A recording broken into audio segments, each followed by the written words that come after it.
Bismillahirrahmanirrahim. Baik, kita mulai proses pembelajaran kita pada hari ini. Hari ini kita membahas tentang perkembangan teknologi informasi dan komunikasi. Nah, sebelum lebih jauh, kita bahas dulu sejarah baca tulis. Nah, manusia purba menyimpan informasi dalam bentuk gambar. Jadi intinya pada manusia purba itu sudah ada mereka menggunakan bahasa atau tulisan, yaitu berupa bentuk gambar, lukisan, simbol, tali, ukuran, dan prasasti, dan berbagai media yang digunakan oleh manusia purba di saat itu. Misalnya dinding gua, batu, tulang, pohon, dan tanah. Itu mereka gunakan untuk menyimpan informasi-informasi seperti ini. Ini gambarnya. Nah, di sini ya mereka menyimpankan membuat simbol-simbol gambar seperti gambar binatang dan ada macam-macam ini pada zaman manusia purba ya. Nah, kemudian berikutnya, salah satu bukti manusia purba menyimpan informasi adalah penemuan lukisan binatang pada dinding gua di benua Afrika, dan ini ditemukan di benua Afrika. Ketika manusia belum mengenal baca tulis disebut zaman prasejarah atau prehistoris ya. Itu manusia belum mengenal yang namanya baca tulis. Mereka hanya bisa mengukirkan bentuk seperti gambar-gambar seperti ini. Kemudian, bangsa Sumeria diyakini sebagai bangsa yang pertama kali dapat membaca dan menulis. Nah, bangsa Sumeria itu yang pertama kali yang diyakini untuk sementara ini yang dapat membaca dan menulis. Hal ini dibuktikan dengan ditemukannya penemuan tulisan pada lempeng tanah ini dia ya, dibuat sekitar tahun 4100 sebelum Masehi sampai tahun 3800 sebelum Masehi. Nah, ini dia tulisan pada lempeng tanah, lihat peninggalan bangsa Sumeria. Ini bentuknya seperti ini. Dan kemudian pada masa yang hampir sama, bangsa Mesir kuno juga telah dapat membaca dan menulis. Bangsa Mesir menggunakan huruf berupa gambar-gambar atau piktograf. Setiap simbol mempunyai bentuk, bunyi, atau lapas yang berbeda sehingga simbol tersebut dapat membentuk kata-kata, kalimat, dan bahasa. Nah, ini dia. Ini piktoria peninggalan bangsa Mesir. Seperti ini dia. Mereka membentukkan seperti simbol-simbol dan mereka mengerti dengan bahasa yang dibuat seperti ini. Nah, kemudian bangsa Mesir telah menulis pada lembaran papirus sejak tahun 3000. Jadi bangsa Mesir ini telah menulis di papirus sejak tahun 3000 sebelum Masehi. Papirus itu apa? Papirus adalah jenis tanaman yang banyak dijumpai di sepanjang Sungai Nil. Nah, ini contohnya ya. Nah, tulisan pada papirus. Nah, mereka membuatnya seperti inilah tulisan-tulisan bangsa Mesir pada saat itu. Nah, kemudian pada tahun 150 sebelum Masehi, Raja Mesir bernama Pharaoh Ptolemy ya, melarang ekspor papirus untuk Raja Eumenes dari kerajaan Pergamon. Hal inilah yang kemudian mendorong penemuan parchment. Parchment dibuat dari sejenis kulit hewan seperti kulit domba, kambing, dan sapi. Itu namanya parchment ya. Nah, ini dia tulisan parchmentnya. Nah, kemudian pada tahun 1600 sebelum Masehi, bangsa Cina telah mulai menggunakan huruf kanji. Nah, 3000 tahun setelah penemuan papirus, bangsa Cina menemukan kertas. Nah, kertas dibuat pada masa dinasti Han, yaitu sekitar tahun 1100 sebelum Masehi. Orang yang pertama kali memproduksi kertas adalah Salun. Ribuan tahun setelah bangsa Cina menemukan kertas, barulah bangsa India, Arab, dan bangsa-bangsa lain yang menggunakan kertas untuk keperluan baca tulis. Ya, nah ini dia. Untuk tulisan Cina pada kertas. Ini tulisan yang pertama kali ya. Nah, kemudian perkembangan baca tulis di Indonesia ditandai dengan penemuan prasasti Kawali di Pasir Muara Bogor. Nah, ini dia ya. Ini contohnya, Pasir Kawali yang ditemukan di Bogor. Seperti ini dia bentuknya. Nah, kemudian berikutnya, sesudah baca tulis, berikut kita lanjutkan ke penemuan alat cetak.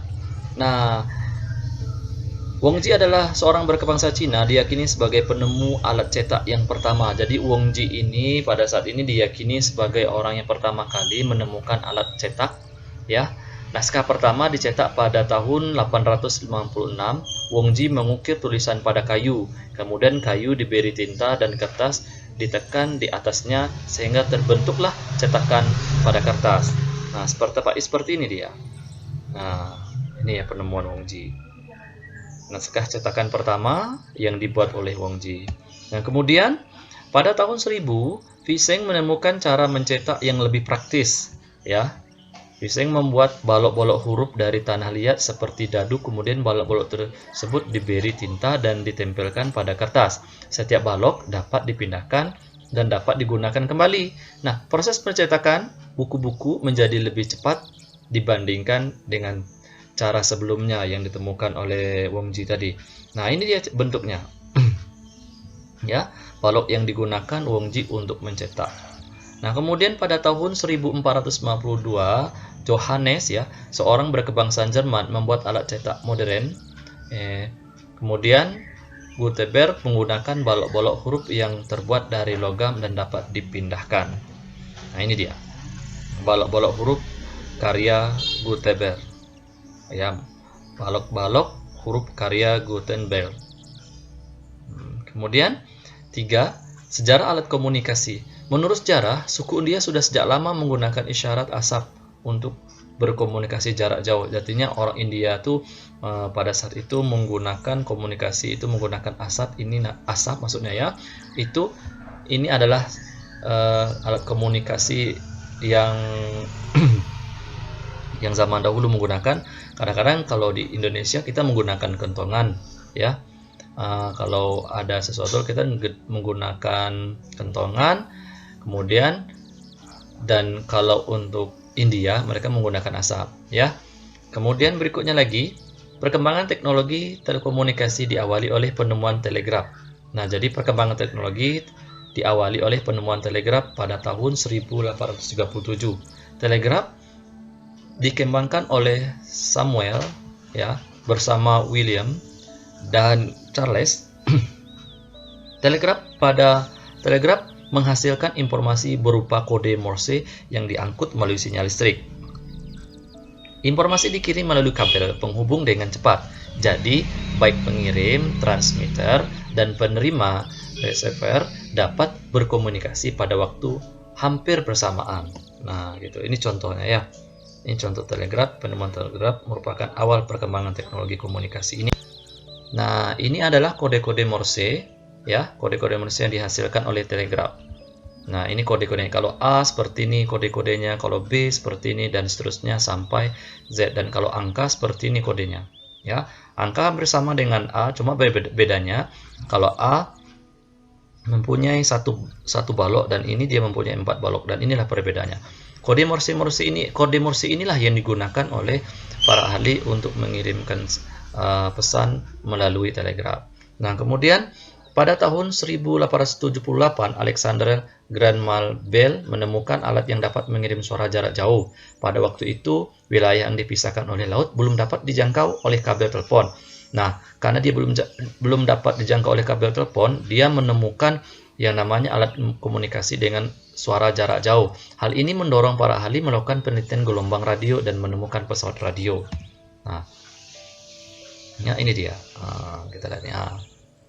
Ini adalah gambar Bell dan pesawat telepon hasil karyanya.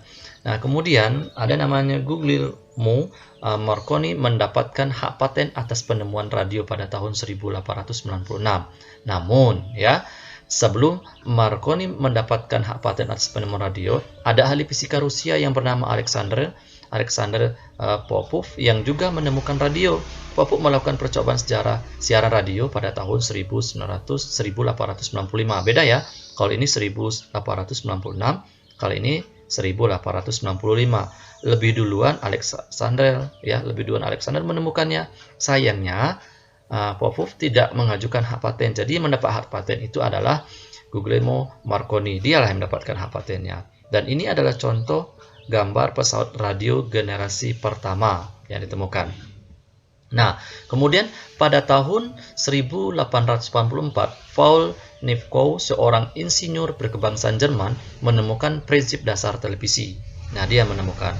Nah, untuk lebih paham, untuk tugas pelajaran di rumah, silakan cari tentang sejarah penemuan televisi. Ya, sejarah penemuan televisi. Nah, Oke, kita lanjutkan. Jika pesawat telepon dan radio hanya dapat menemukan informasi suara, maka televisi dapat menerima informasi suara dan gambar, bergerak atau video. Nah, kini dengan bantuan satelit yang ditempatkan di ruang angkasa, kita dapat menerima dan mengirim informasi ke berbagai belahan dunia. Saat ini, orang dapat mengirim dan menerima informasi berupa gambar, suara, video, teks, dan informasi lainnya menggunakan komputer. Hal ini dapat diwujudkan karena telah tersedianya teknologi canggih berupa jaringan komputer yang disebut dengan internet. Itu pada saat hari ini ya. Nah, kemudian dengan munculnya internet, proses komunikasi tidak lagi dibatasi oleh ruang. Kita dapat berkomunikasi dengan orang yang berada di luar negeri.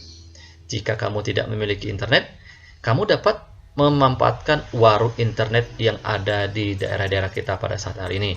Ya, nah sampai sekian dulu pertemuan kita pada hari ini. Minggu depan, insya Allah kita lanjutkan dengan materi yang baru, tapi masih melanjutkan sedikit untuk materi tentang perkembangan dan sejarah teknologi informasi dan komunikasi ini. Ya, lebih dan kurang mohon dimaafkan dan tetap semangat. Ya, jangan lupa kita harus bersyukur karena kita masih bisa menikmati udara segar pada hari ini. Ya, jangan lupa tetap semangat dalam mengikuti proses pembelajarannya. Dan kita tutup pertemuan kita hari ini dengan mengucapkan alhamdulillahirabbil alamin.